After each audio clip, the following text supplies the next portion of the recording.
नमस्कार जय जगन्नाथ फ्रेंड्स आपण मानकु आउ गोटे नुआ फ्रेश वीडियो रे स्वागत करूची। फ्री राशन होई पारे बंद, शीघ्र करी दियंतु एही काम। मोदी सरकार जारी कले नुआ गाइडलाइन। तेबे रेशन कार्ड हिताधिकारीगणक पई केउ गाइडलाइन जारी हैला एवं केउ काम करिबाकू पड़िबो शीघ्र सबु किछि इन्फॉर्मेशन आपण माने एई वीडियो माध्यम रे जानिबाकू पाई परिबे। सेति पई वीडियो को प्रथम रु शेष आइ देखंतु एवं वीडियो ही पसंद आइथाय लाइक करिवो। निश्चित नुआ आसरे निश्चित चैनल को सब्सक्राइब करि पाखर था बेल आइकन को ऑल पर प्रेस कर देबे। एबे भारतर जनसंख्या 140 कोटी रु अधिक। आजि मध्य देश रे अनेक लोक अछंती जेउ माने दिन को 2 थर खाइबाकू पाउनाहांती। भारत सरकारकर जातीय खाद्य सुरक्षा योजना बा नेशनल फूड सिक्योरिटी स्कीम अधीन रे एपरि लोकंकु कम मूल्य रे मागणा रेशन सुविधा जोगई दिया जाउ। तेबे सरकारी योजना अधीन रे सुविधा पाइबा पई हेले लोकंक पाखरे रेशन कार्ड थिबा नित्यांत जरूरी। जदि आपण मध्य जणे राशन कार्ड धारक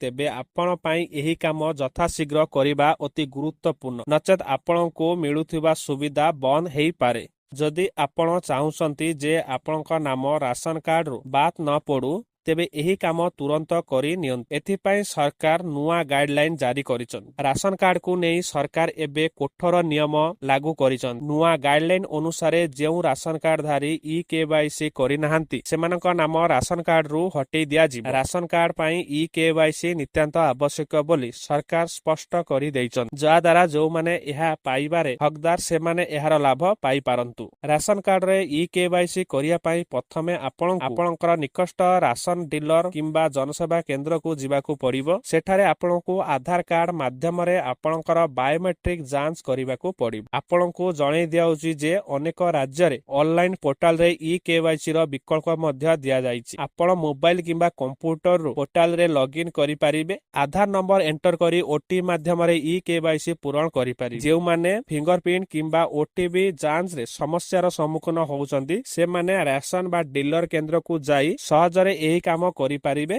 सरकार ई केवाईसी पई शेष तारीख मध्य स्थिर करिसंती। एहा पूर्वरु एही काम करिबा निहाती आवश्यक।